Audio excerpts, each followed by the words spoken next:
Hi, I'm Rahel Philipose, and you are listening to Three Things, the Indian Express News Show.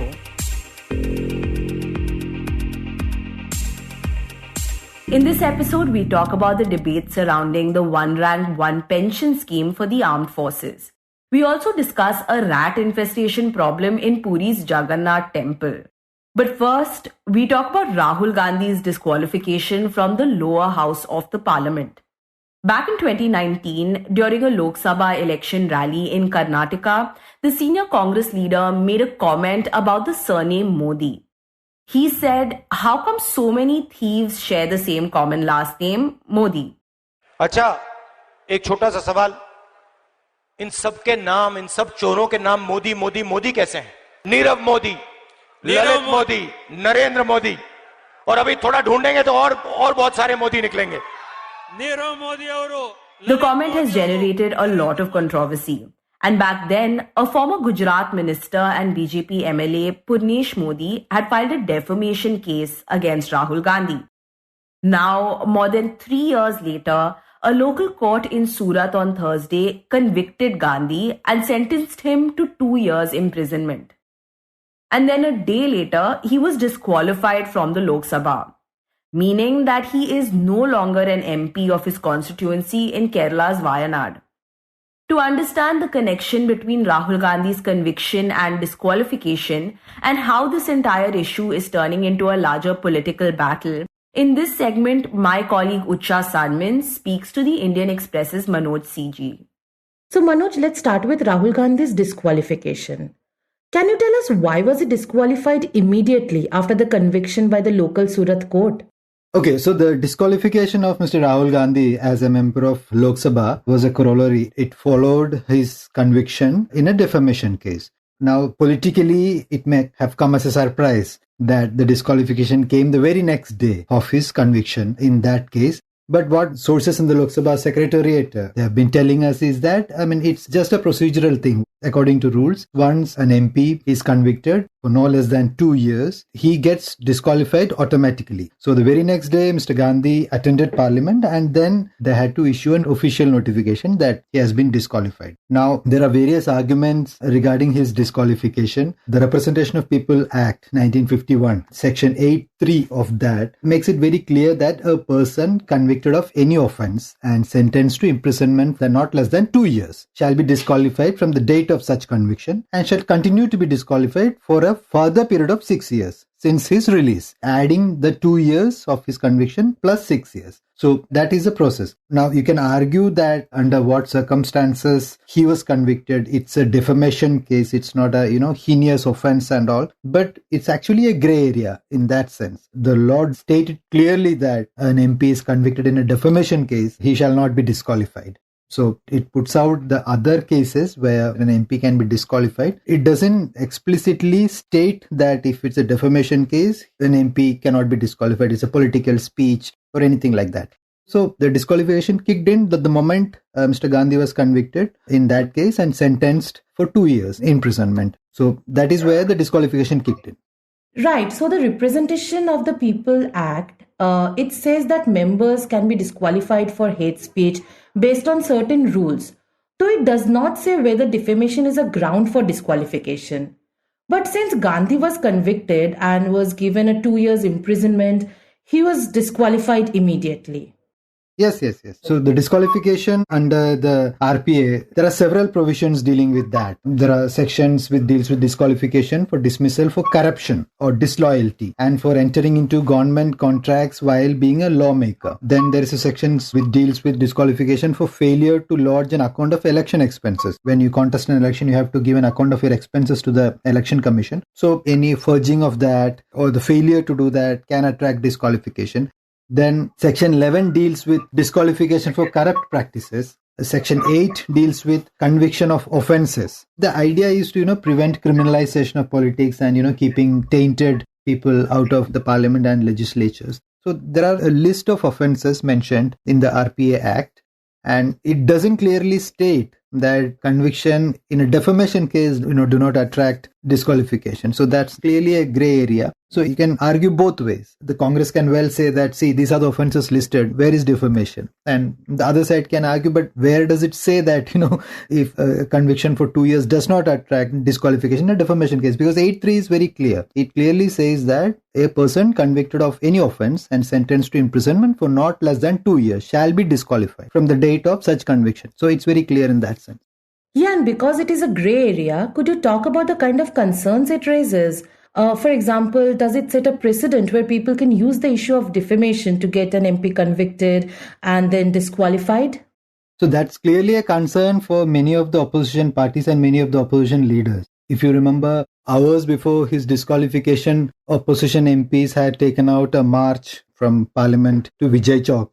So some of these leaders, especially Aam Aadmi Party's Sanjay Singh, was very clear that, the BJP could try to trap opposition leaders in various cases, be it ED, CBI, IT. Clearly, this is his point of view. So the ruling regime could trap the opposition leaders and get them disqualified from Parliament. So this fits into the larger narrative that the Congress and the opposition is trying to build up, which is basically that the BJP government is trying to silence the opposition. There is the sense of political vendetta because there are cases, investigative agencies have pursuing several cases against many of the opposition leaders. And inside Parliament, now there's a disqualification because it came after Mr. Rahul Gandhi gave that speech. So that is how the Congress is spinning it, saying, see, he made a speech attacking the Prime Minister in Parliament, asked about his relationship with industrialist Gautam Adani, and see what has happened. He has been disqualified from Parliament. He has been thrown out of Parliament so that he doesn't speak inside Parliament. So this fits into the larger narrative that many of the opposition parties are trying to build, where the main argument is that there's an attempt to silence critics.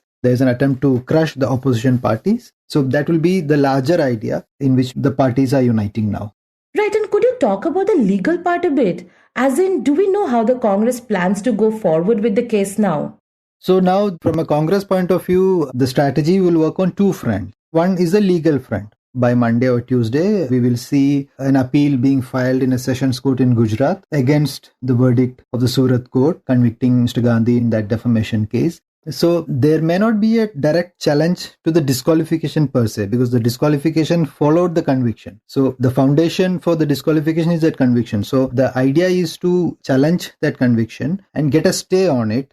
If a higher court stays that conviction, then the Congress hopes the Lok Sabha Secretariat will have to reverse the decision to disqualify Mr. Gandhi and revoke his disqualification. So that will be the legal aspect of it. And all preparations are there. If at all the Sessions Court doesn't give a stay on the conviction, they can approach the High Court, they can approach the Supreme Court. So Mr. Gandhi's legal team is working on that. Second is the political part of it, how to take it forward. Now, here there is a slight problem which the Congress would face, is that they cannot directly question the judgment. Because on one hand, they will be saying they have full faith in the majesty of the law, they believe in the freedom of institutions and all. They often attack the government of, trying to pressurize the judiciary and all that. So they will have to publicly take a position that, this is a legal matter. We respect the judiciary. We respect the institutions. We will fight it out legally. So all the focus would be on the disqualification part. Although the disqualification, followed the conviction, the argument would be that the Congress would extend is that the government doesn't want Mr. Gandhi in Parliament. The government doesn't want Mr. Gandhi to speak about the so-called, the alleged relationship with the Prime Minister or those aspects. So that's why they have ousted him or thrown him out. So that's a political argument to make. On Sunday, there was a protest at the Rajghat, a day-long sit-in satyagraha. And from Monday onwards, directions have been given to all the state units of the Congress to hold a protest in various fashions. Take out marches, hold corner meetings and all that. So the political battle will now begin for the Congress, where the party believes that it is in an advantageous position, given that the disqualification has united most of the opposition parties, even parties who don't see eye to eye with the Congress, like the Trinamool Congress or the BRS or the Samajwadi Party or the Aam Aadmi Party. So they have all united, rallied on this issue and condemned the disqualification, criticized the government. So that is a silver lining. The second silver lining the Congress believe is that now Rahul Gandhi is at the center of the political discourse. So he is kind of setting the narrative. The argument centers around him, on his disqualification, on the issues that he has raised. So that the Congress believes puts the party in a slightly advantageous position. So there are clearly two strategies, one the legal and one the political. Okay, so the Congress believes that Rahul Gandhi, especially with this controversy, is at the center of the political discourse in the country and setting the agenda. So does that mean we will see the upcoming elections as a battle between Narendra Modi and Rahul Gandhi instead of a fight between different parties? It's a tightrope walk for the Congress party in that sense. Given that it needs to, build bridges with other political parties, given that the party is not hopeful that it may cross 150 or that kind of seats in Lok Sabha. So the party in 2019 and in 2024, in the next year Lok Sabha election, the party will not be, projecting a prime ministerial candidate, knowing fully well that will not go very well with some of the other opposition parties. So the argument is that let's fight after elections, let's see the numbers and let's take a call on who will lead the government, who will be the prime minister and all. Secondly, a large section of the party believe that, pitting Mr. Rahul Gandhi against Narendra Modi, the prime minister, may not be a good idea, given the vast differences in their, oratorial skills and all that. So don't make it a direct contest between them. But that argument doesn't really hold, because for all practical purposes, Mr. Rahul Gandhi has led the Congress party into elections in 2019 without being the official PM prime ministerial candidate and all. And he, in all likelihood, will be leading the party into elections in 2024 also. So this official tag of whether he is a PM candidate or not, that the Congress will, walk around it, and without announcing all that, without that official tag, for all practical purposes, Mr. Gandhi will be leading the party into elections. The only challenge is that if the party fails to, get a stay on his conviction, so he may not be able to contest. But the party is very hopeful that they will get a stay on the conviction and he will be contesting also. So there will not be any official PM candidate. But it's very clear that Mr. Gandhi will be leading the party into elections. And the tie-ups and the alliances and all that will come after elections. The Congress will have state-specific alliances with some of the parties. Like say in Bihar, it will have an alliance with RJD and JDU. In Maharashtra, it will be part of the coalition, the Shiv Sena NCP coalition. In Tamil Nadu, it will be part of the DMK coalition. It will be in alliance with JMM in Jharkhand. So those state-specific alliances will be there. I don't expect a larger pan-Indian opposition alliance headed by any party or, with a PM candidate and all. So that may not happen. So this loose arrangement will work for every party. Not just for Congress, but for every party. And next we speak about the one rank, one pension scheme for the armed forces. The OROP, which asks for the same pension for the same rank, has been a long-standing issue for the Indian Armed Forces veterans. And the demand for it was first made way back in the 1980s. And although it was finally implemented in 2015, the process wasn't smooth. In fact, the government right now owes money to a lot of ex-servicemen, which they had promised they would pay in 4 installments. But last Monday, the Supreme Court ordered the government to clear all these dues in one go. To explain the issues surrounding the OROP scheme, here's Utsa again speaking to the Indian Express's Amrita Nayak Dutta, who covers defense for the paper. So Amrita, could you first explain to us the idea behind the one rank, one pension for the armed forces? So, one rank, one pension scheme or the OROP scheme, it's basically a scheme where uniform pension is given to all armed forces personnel across all ranks, and it is for armed forces personnel who are retiring at the same rank with the same length of service, regardless of when they completed their services or when they retired.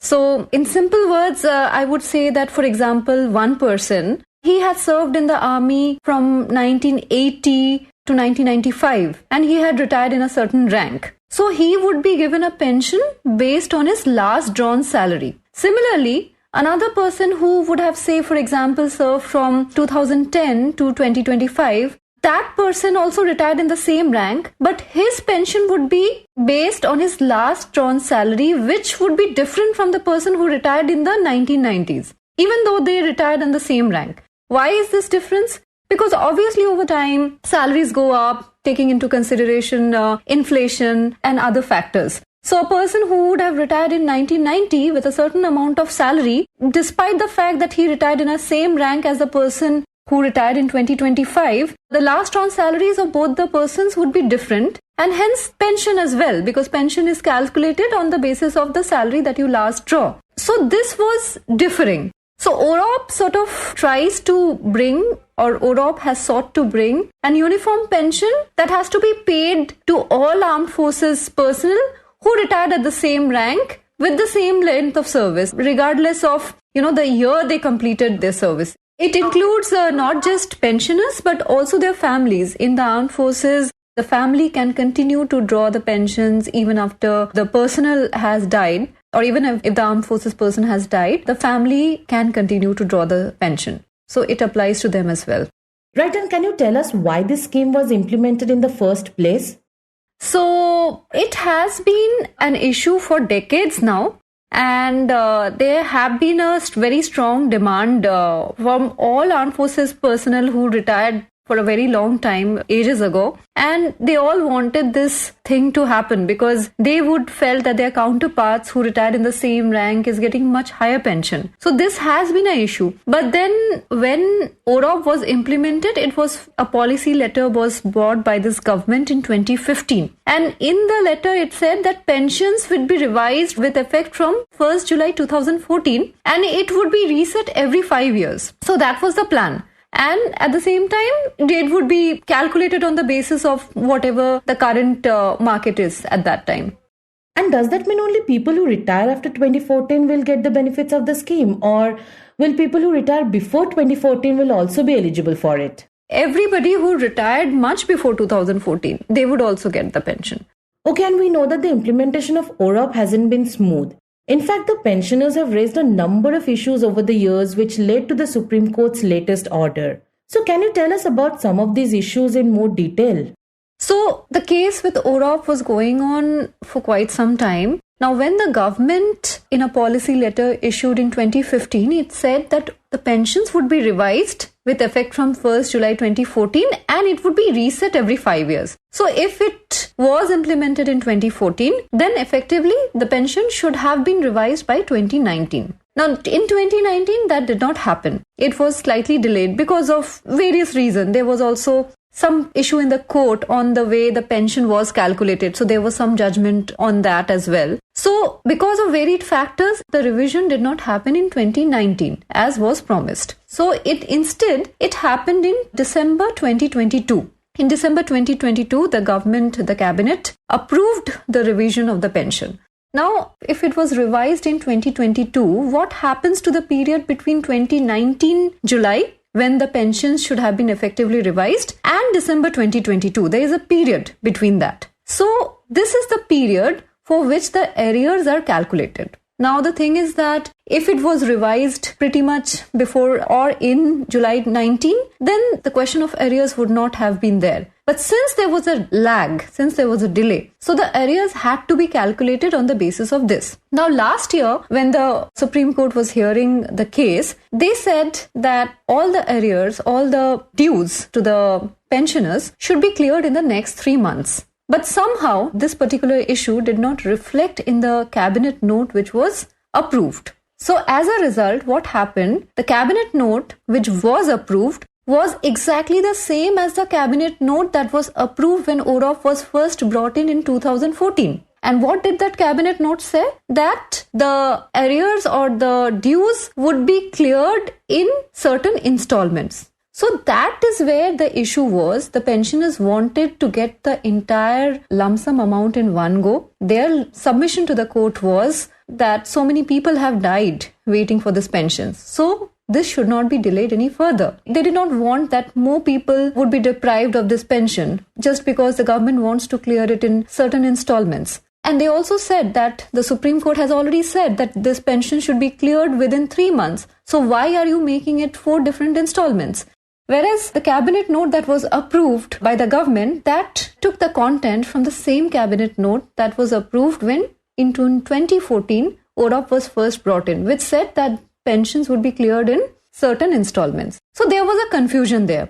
Right, and that's why the Supreme Court heard the petition by the ex-servicemen who wants their dues to be cleared in one go and then instructed the government to do the same. But can you tell us what exactly does the court say in this regard?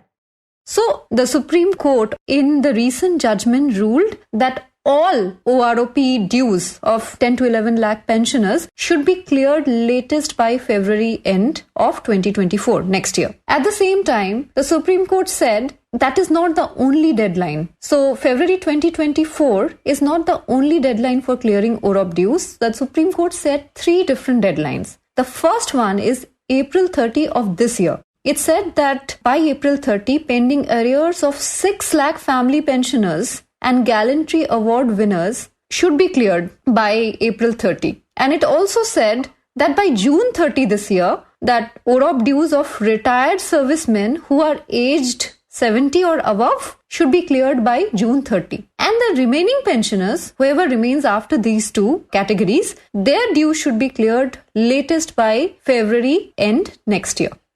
And Amrita, has the government explained why it does not want to clear the dues in one go? So this is because the government's funds work in a certain way. Okay. Now the cash inflow and the cash outflow, that has to be balanced. Now, just because I'm talking from the government's point of view, what the government is trying to explain or what the government is trying to say that just because it has earmarked rupees 28,138 crores in its budget for this year in the sense for the financial year 2023-2024. So just because it has earmarked a certain amount towards clearing OROP dues does not mean it has that amount ready to be paid immediately. When you earmark a certain amount in the budget, it is for the period of 1 year. So this means that if a certain amount was earmarked in this year's budget for the clearing of OROP dues, it took it in mind that, okay, I'll clear so much amount in so much time and so much amount in so much time later on. So according to the government, if this has to happen, the Ministry of Finance, it has to balance the cash inflow and outflows. And if that does not happen, the government will need to go for additional borrowings to fill this deficit. And the government does not want to do that right now. It is saying that, okay, I have earmarked a certain amount of money towards clearing of OROP dues. I will pay it within this time frame, which is a period of 1 year. So the government, if it gives all the amount in one go, it has to go for borrowings. That is how the cash inflow and the cash outflow is balanced in the government. So it is not in favor of going for additional borrowings at this point of time.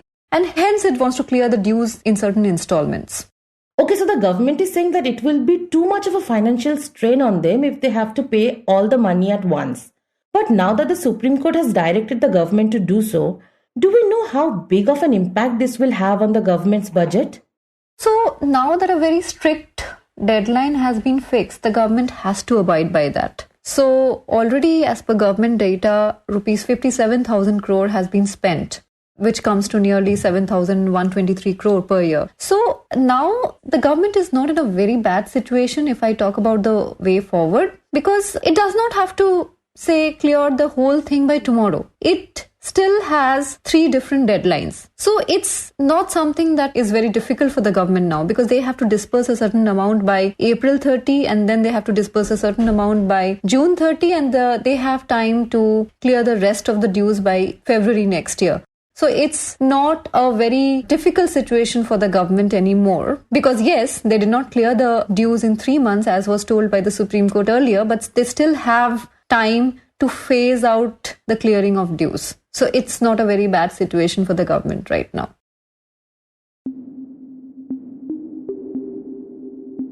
And finally, we talk about how authorities at the 12th century Jagannath Temple in Puri have been dealing with a rodent problem of biblical proportions. The ancient temple in Orissa, like many other shrines across the country, has dealt with the occasional rat menace before. But this time around, the priests and temple authorities say that the rodent problem is like nothing they have seen before. This issue is not a very recent one. It's persists for years together. But recently, the population of this rodents or these rats have increased dramatically during the COVID pandemic, in fact, because the temple was out of bounds for the devotees at that time. So now these rats are creating nuisance, like they are chewing the attires of the lords, then the garlands, they litter the floor with urine and feces. That was the Indian Express's Sujit Bisoyi, who recently spoke to the temple authorities to understand the scale of this rodent crisis. And he says that the rat menace usually increases at night after the temple closes. The rodents, which generally hide above the sacred altar, climb down and run riot. According to the servitors, because everyone can't go inside the temple, so the servitors who conduct the rituals, according to them, these raids create nuisance on the Ratna Singhasan, where the lords sit, or at the sacred altar inside the sanctum or the Garbhagruha of the temple. So above the sanctum sanctorum, there is a area called Chandua. So they hide atop that area, and this menace, these raids come in large number when the temple closes for a few hours after the Bodo Singaravesha of the Lord in the night. So they run right at that time, and when the temple reopens in early morning, again most of the raids go and hides in that place. Actually, some servitors who perform this early morning rituals, like dress of the lords with new clothes and new garlands. So according to them, they often see these rats and cockroaches all around the sanctum sanctorum. And they even objected, they said it's quite scary for them actually to perform the rituals, because these rodents keep on moving from one place to another during the ritual. So it's difficult for them to conduct the rituals. These rodents have already managed to chew through the attire worn by some of the deities of the temple. They've chewed garlands and now have started eating the prasad being offered at the sacred altar. Authorities fear that they will go after the wooden statues of the gods next. The problem was there for some time, but there was concern because Jagannath Dham Puri is one among the four dhams according to the Hindu beliefs, and religious sentiments are attached to it. So there were concerns among the servitors that the rates, because their numbers have increased, so they may not harm or there should not be any damage to the wooden body of the lords. So recently there was secret ritual. There are many rituals in the temple. So one secret ritual was conducted that is called Khasapata. So they conducted the rituals, and that time they found that the attires were damaged by this nuisance rodent, and they have in fact chewed the garlands and Mahaprasad of the lords. For our listeners who are unfamiliar with the rituals observed at the Jagannath Temple, Khasapada is a secret ritual carried out by the servitors at the temple. These servitors are best described as the bodyguards of the temple's ancient traditions and carry out many of its key rituals. They were the ones who discovered that the rats had managed to damage the deity's clothes and some other temple property. And because the temple has seen rodent problems before as well, its record of rites, which describes the rituals, duties, and responsibilities, even talks about how to deal with a rodent menace. So, since killing of animals or poisoning them inside the temple is not allowed according to the Record of Rights. So, Record of Right has that provision that they had to lay traps. And once these rats fall into the trap, they release it outside alive. But it seems that these measures aren't working anymore. Some of the servitors told Sujit that because of the sheer volume of rats in the temple, these traps are now falling short. In fact, these rats are now so used to the traps laid around the temple that they don't fall for them anymore. Meanwhile, though, to ensure that the deities are not damaged, the servitors have also been using sandalwood on them. According to the temple record of right, there is a practice that these deities are regularly being polished because they are the wooden deities. All three, Lord Jagannath, Balabhadra and Devi Subhadra are wooden deities. They are made of neem trees. So the temple has a practice that they are being regularly polished with sandalwood and camphor, that is karpura. That practice is there because just to get rid of these creatures like rats and cockroaches. Now the temple administration has been calling for the intervention of the Archaeological Survey of India, which is responsible for the maintenance of the temple. And Sujit spoke to an ASI official to understand the government agency's role in a situation like this. We also explored that angle since ASI, Archaeological Survey of India, is the custodian of the temple, actually 12th century shrine. So we spoke to them because the servitors said these rodents hide inside the gaps in the temple. So they appealed the temple administration, ASI and managing committee to come up with some concrete solutions. So when we spoke to the SI local head here in Bhubaneswar, he said they don't have any big role in this rodent menace actually. But he said when Lord goes on annual sojourn during the Rath Yatra, annual maintenance works takes place inside the temple. So at that time, they said if there is any gap or something like that to do with them, so they will go ahead with that process to help the administration.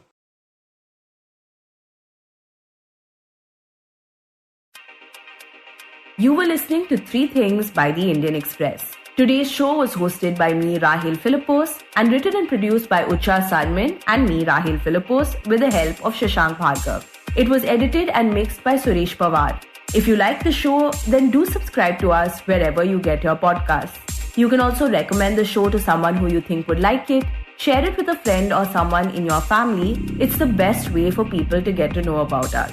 You can also tweet us at Express Podcasts and write to us at podcasts@indianexpress.com.